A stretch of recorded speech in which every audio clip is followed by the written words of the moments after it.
Cataclysm stories or disaster narratives are sort of a well-worn genre of storytelling in human history. We're very well versed with them, even now in our popular media. We go to the movie theater to see a movie about maybe surviving some disastrous earthquake, or we watch a TV show that's about surviving a zombie apocalypse.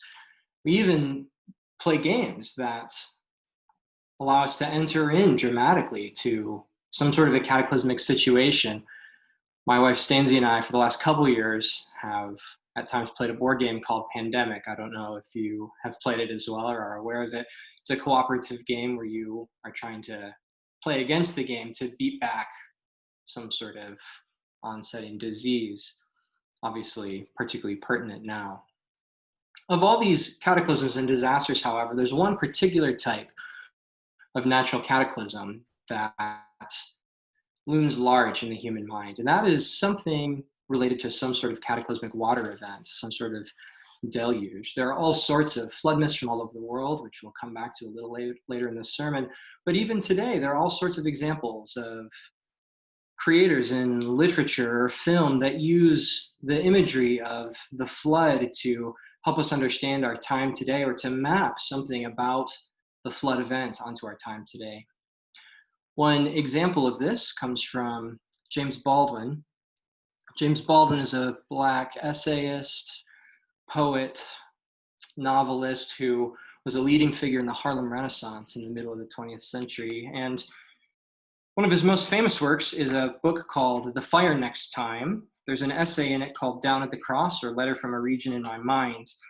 And in it, at the end of the text, James Baldwin reflects out loud on what will happen if the people in the United States, Black people and white people, are not able to consciously raise up and address the tragedy of the social situation of Black people in the United States. And this is what he says. He says, if we, and now I mean the relatively conscious whites and the relatively conscious Blacks, who must, like lovers, insist on or create the consciousness of others, do not falter in our duty now, we may be able, handful that we are, to end the racial nightmare and achieve our country and change the history of the world. If we do not dare everything, the fulfillment of that prophecy recreated from the Bible in song by a slave is upon us. God gave Noah the rainbow sign, no more water, the fire next time. We're in a sermon series called Christ and Cataclysm, Discerning God's Heart When the World's Falling Apart. We began last week with some introduction, and this week we're going to look specifically at the form of natural cataclysm, particularly represented in the scriptures by Noah's flood, and ask the question, where are we in this time? Where is our theological and biblical location in the scriptures, our cataclysmic moment? What does it mean according to the scriptures? Where is God and where are we? We're asking these questions broadly through the entire sermon series, which will take us through the end of August, but today we're going to ask these questions specifically with respect to natural cataclysms as demonstrated by Noah's flood. I've titled today's sermon, Christ and Cataclysm, the World Under Water.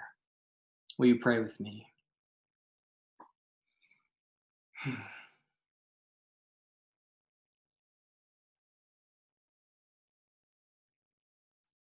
Lord, we pause. Oh, God, and we come to you now. Will you breathe on us, Holy Spirit of the living God? Will you breathe on us and be with us? Come, Lord. Come, Lord, and speak to us. Speak to us through this text, Lord, this text that we may have a whole host of reactions or opinions to as we read it. Maybe we're overly familiar with this text. Maybe we've never encountered it before, God, but will you speak to us by your word in the name of Jesus today?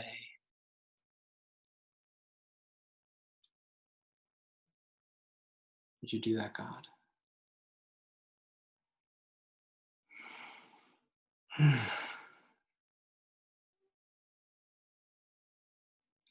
Lord, would you Pour out your Holy Spirit on me now to preach and teach your word, Lord.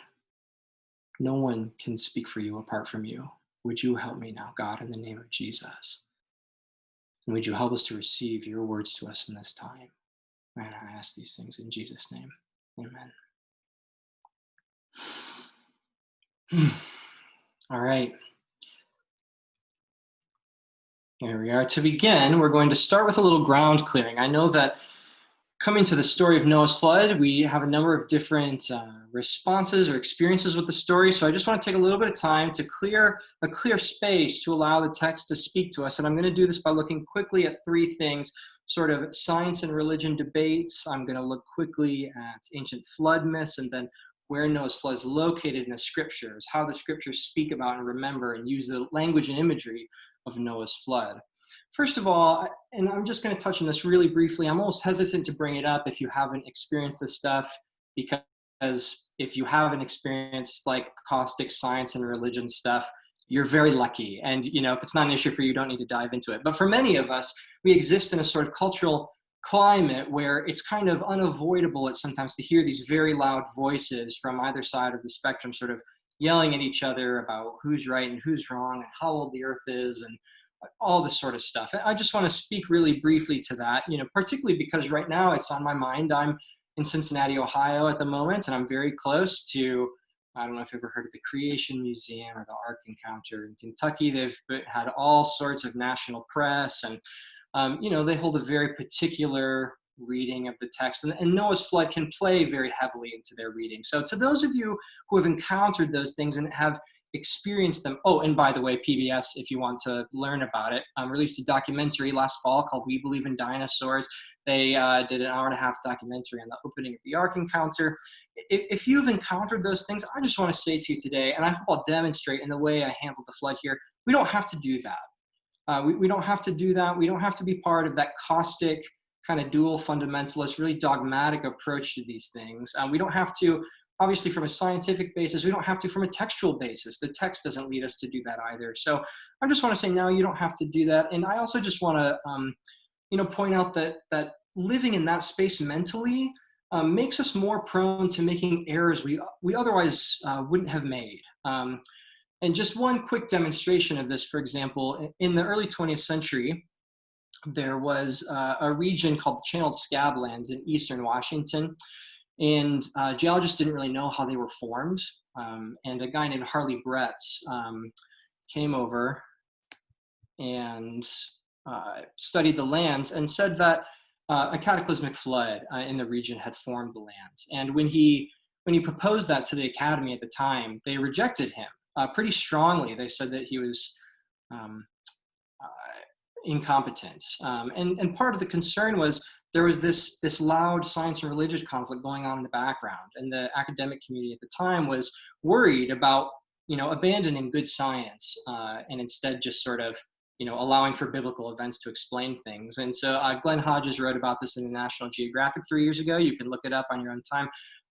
But speaking of Bretz's theory, Hodges writes, his theory was geological heresy. It had been assumed that geological change. Okay, I found this on the web. When I said heresy, Siri woke up on my phone. Oh boy, there we go. Anyways, and floods of quasi-biblical proportions certainly did not meet that standard. It didn't matter how meticulous his Brett's research was or how sound his reasoning might be. He seemed to be advocating for a return to geology's dark ages when scientists use catastrophic explanations for the Earth's features to buttress theological presumptions about the age of a creator's divine handiwork. It was unacceptable. How did canyons and cataracts formed? By rivers, of course, over millions of years, not gigantic floods, period. And Brett's, for the next 20, 30 years, had to work really hard to get a hearing. And finally, his opponents did come out and look at the Scablands for themselves, and they, laughed upon seeing it and said, wow, I really was so wrong. It helps, of course, that in the mid-50s, there was another geologist that found an explanation from Lake Missoula that accounts for multiple large regional floods in that area. So it was just brought into a really satisfying dialogue. And my only point in bringing this thing up is that, we don't have to live there in our minds. And when we do, we open ourselves up to making sort of emotional mistakes that we wouldn't otherwise make. So if we were to take the accounts of Noah's flood seriously, there we go, um, for any reason, it would really be because essentially every ancient culture from around the world, every corner of the earth has a global flood myth. It has well, not a global flood myth necessarily, but at least a regional flood myth, a cataclysmic water event. So there is good reason to think that Noah's text is remembering some sort of cataclysmic water event in the same way that the Aztec flood myth is, or Native American flood myths, or Chinese flood myths, or any of the host of other Mesopotamian flood myths that exist. The text you're looking at right here, this is a cuneiform tablet. It's probably the most famous tablet that's been found from Mesopotamia. It's called the Flood Tablet because it relates a very similar story from Babylon to Noah's flood.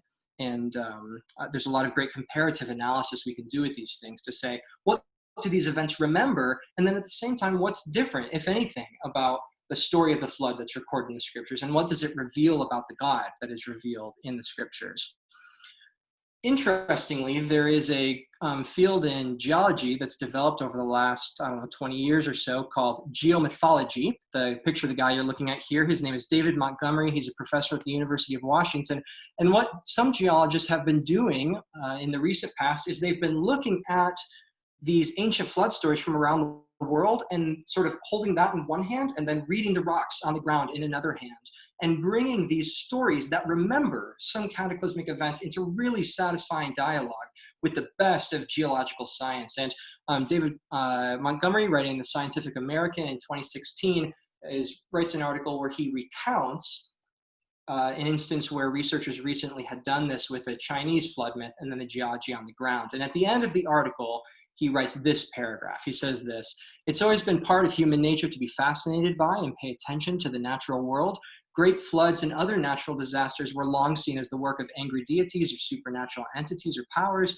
But now that we are learning that some of the stories once viewed as folklore and myth may be rooted in real events, scientists are paying a little more attention to the storytellers of old."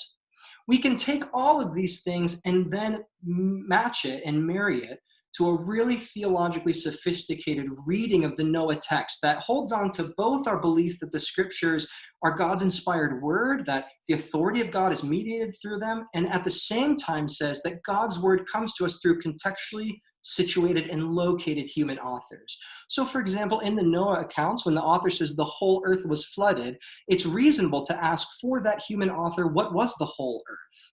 What was their known world?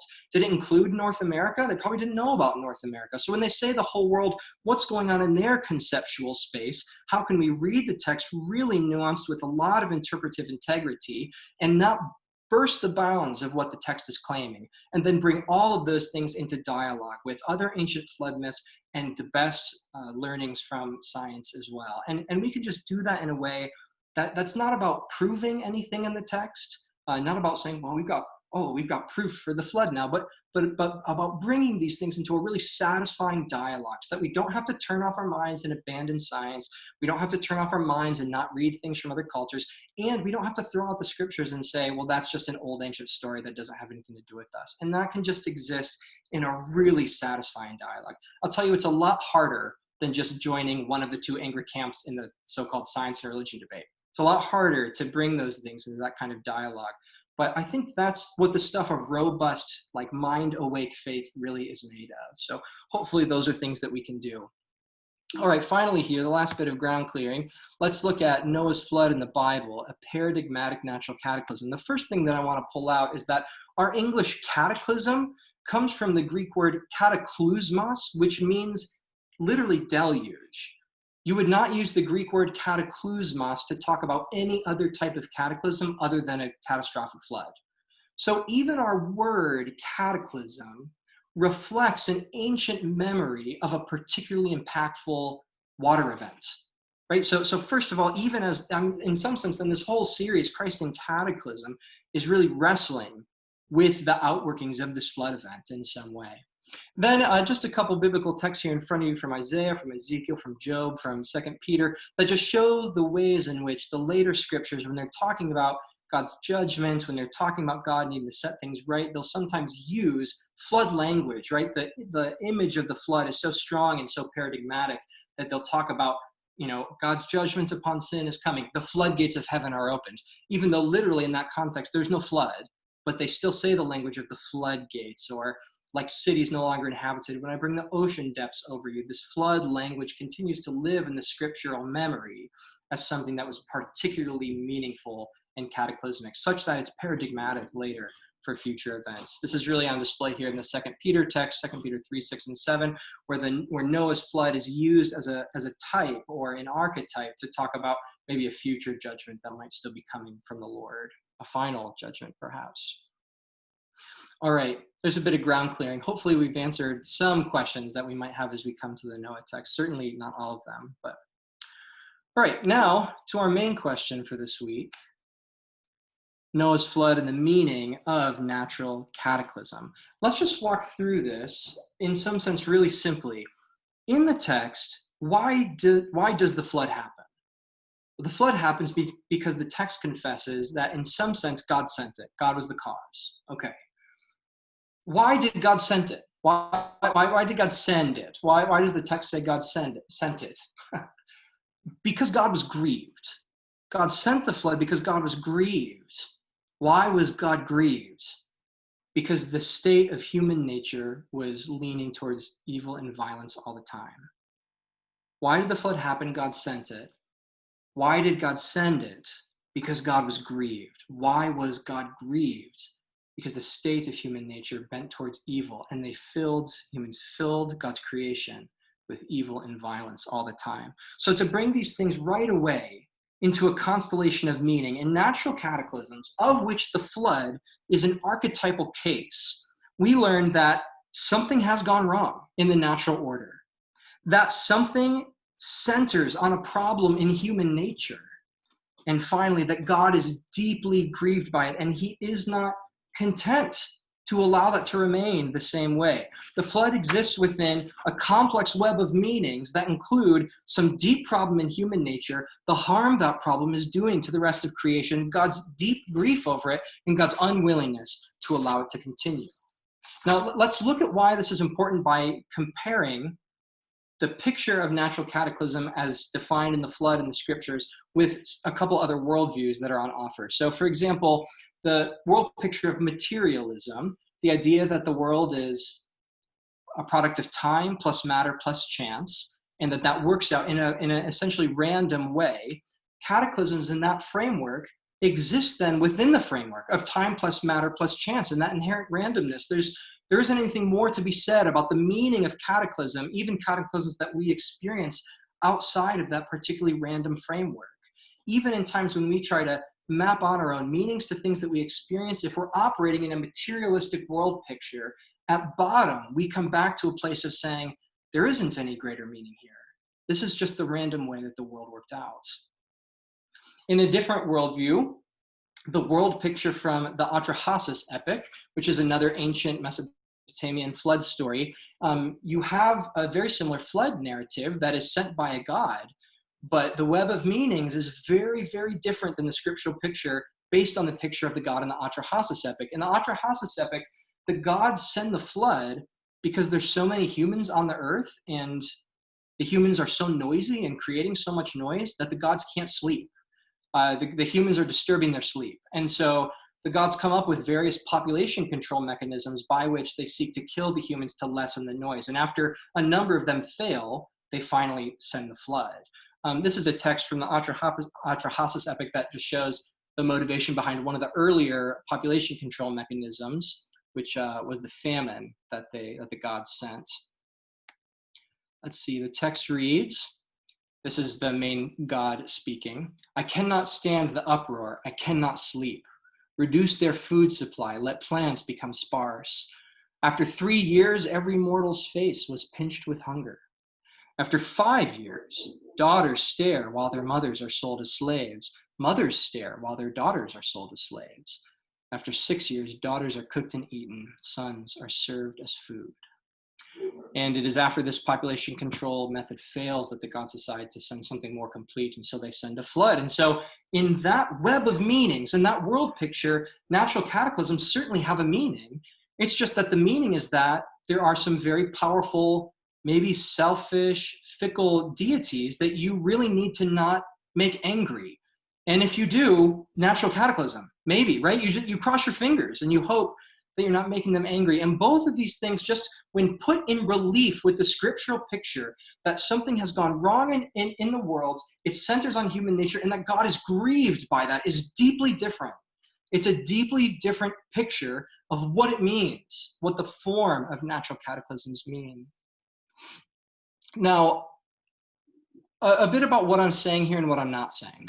I'm not saying that all natural cataclysms are God's response to some human evil action. I'm not saying that every time something bad happens in the natural world, we need to try to map that on, or that it would even be appropriate to map that on into whatever pet wrongdoing we see is. That's not what I'm saying. There are natural cataclysms that happen, catastrophes that happen in the world, that are just a product of the fact that something is out of joint with the world, and there is some randomness to that. What I am saying is that the form of this thing, that it even exists, reveals this web of meanings, that something's gone wrong, it centers on human nature, and that God is grieved. In other words, if the web of meanings didn't exist, natural cataclysms wouldn't exist. That's what I'm saying. So I just want to be really careful and clear about that. And actually, I want to be careful about that in this entire sermon series, that I'm not saying at any time that we should engage at all in the frankly sinful exercise of trying to map on catastrophes and people's pain onto some sort of sin. We don't need to do that. And frankly, I do think it is sinful, at least a real reflection of pride, to do that. And I'm not trying to do that here. We're just looking at the form and what the form reveals and what it means.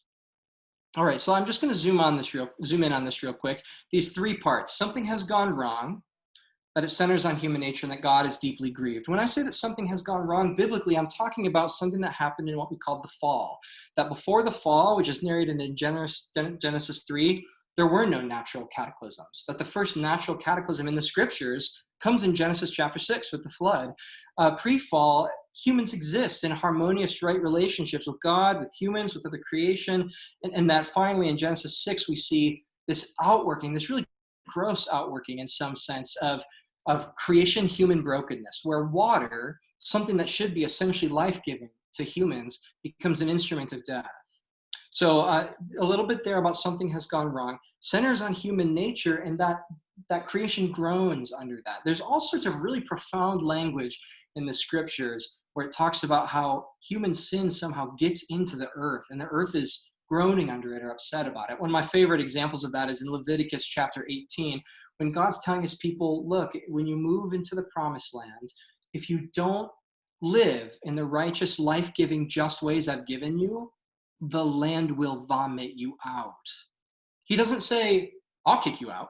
He says the land will vomit you out. You will have broken in your sin your right relationship with the land.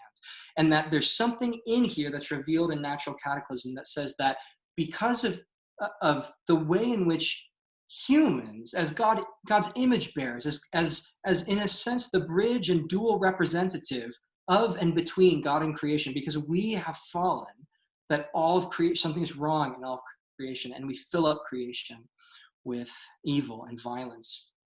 And finally, perhaps the most important for our sermon today, is that God is deeply grieved.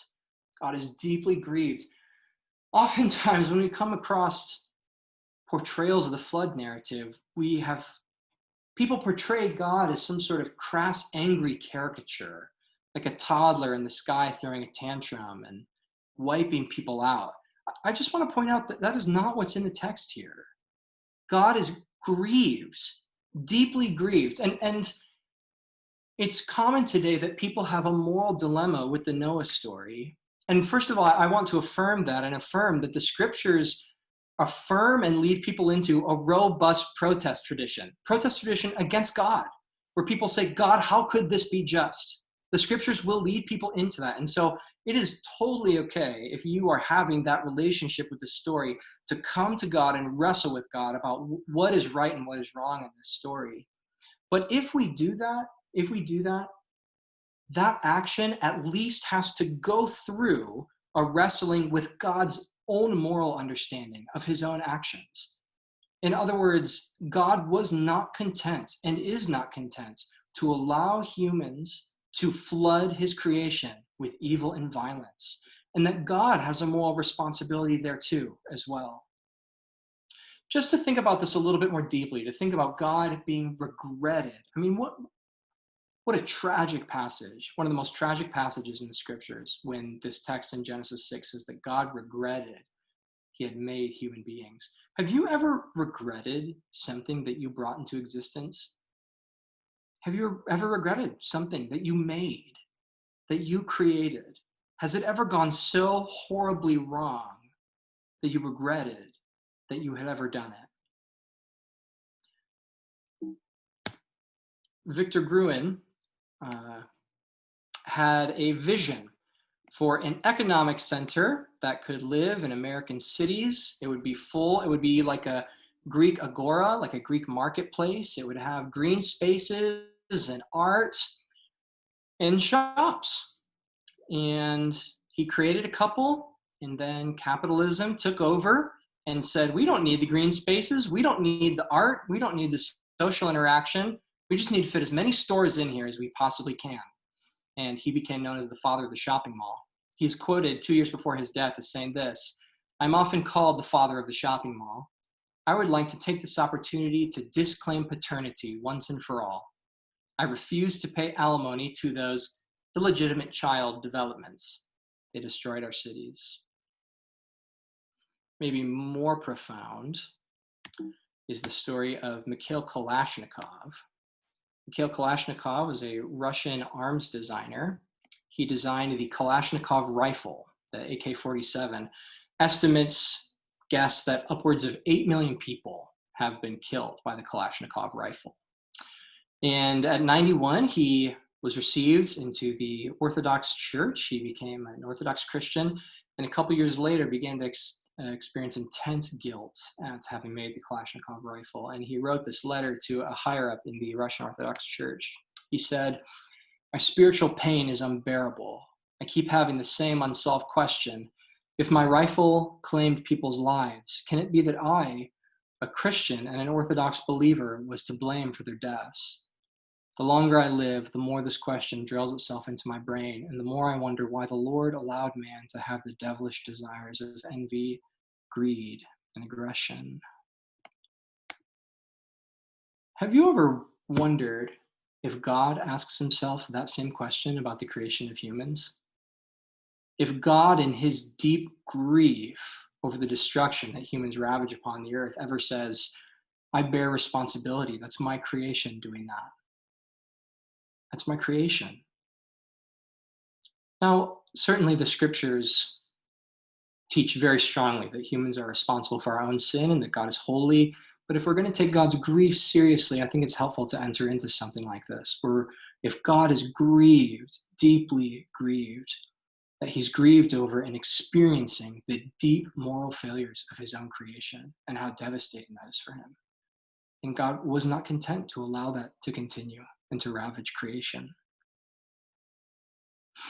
So, when we ask ourselves what natural cataclysm means, and using Noah's flood as a paradigmatic example, and how our understanding of these things helps to locate ourselves in and through the scriptures in our own moments of cataclysm, we find that revealed in the form of reality, that something's not right in the created order, it centers on human nature, and that God is deeply grieved by this. We find that these things can map very easily onto our own moments, our own COVID reality and cataclysm. These elements are not difficult to find. We're in a biological war with creation over what life form, the one called host or the one called virus, will get to live. These problems are exacerbated by human nature, by selfishness, by disunity, preventing us to respond in ways that truly love our neighbors. And that these things grieve the Lord very deeply, that our moment fits onto these things very well. And that God has to do something to solve this. If we were to continue to read in the Noah story, immediately after Noah and his family get off the boat, they start sinning again, right? Deluging the world with water, putting the world underwater over and over again is not a long-term solution. The form needs to be fixed. Otherwise, the form just continues to say what's happening in reality, that something's wrong, it's wrong with us, and that God is grieved. To continue to do that cycle over and over again doesn't change things. And this is a task for God to do and God to change.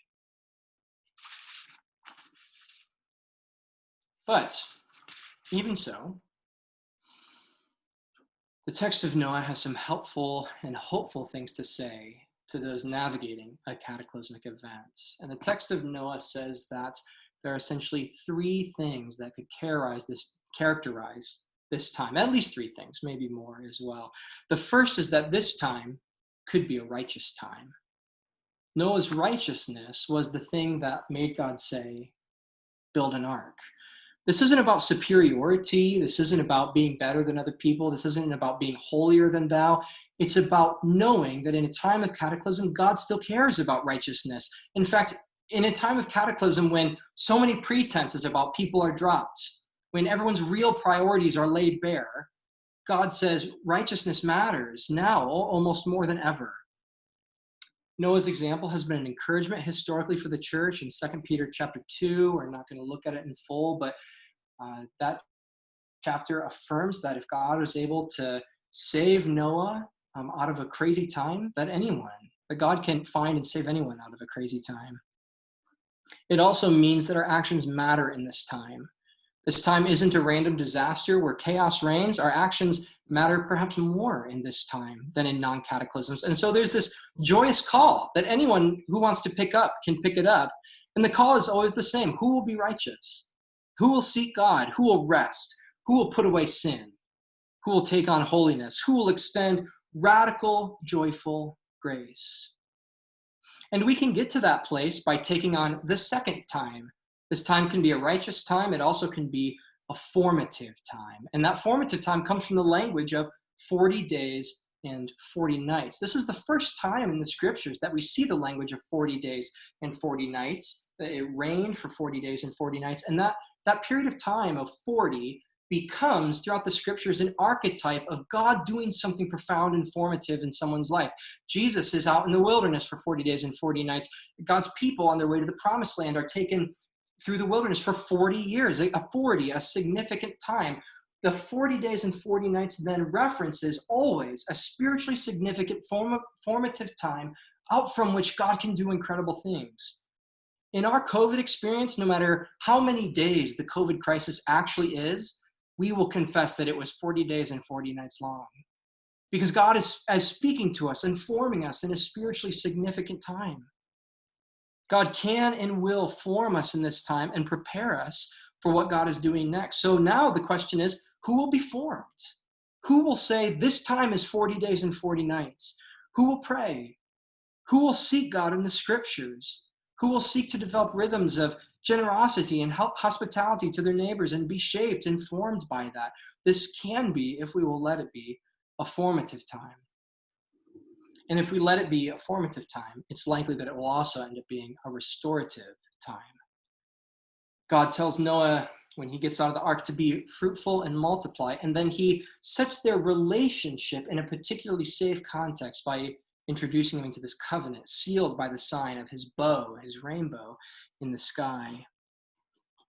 As we are formed and try to get the most out of this time, but I'm going to be really careful about the way I'm saying that. I'm not saying that in like a do stuff and, produce things and but in acknowledging and seeing that this time can be spiritually deeply significant for us, that God can be with us now more than ever.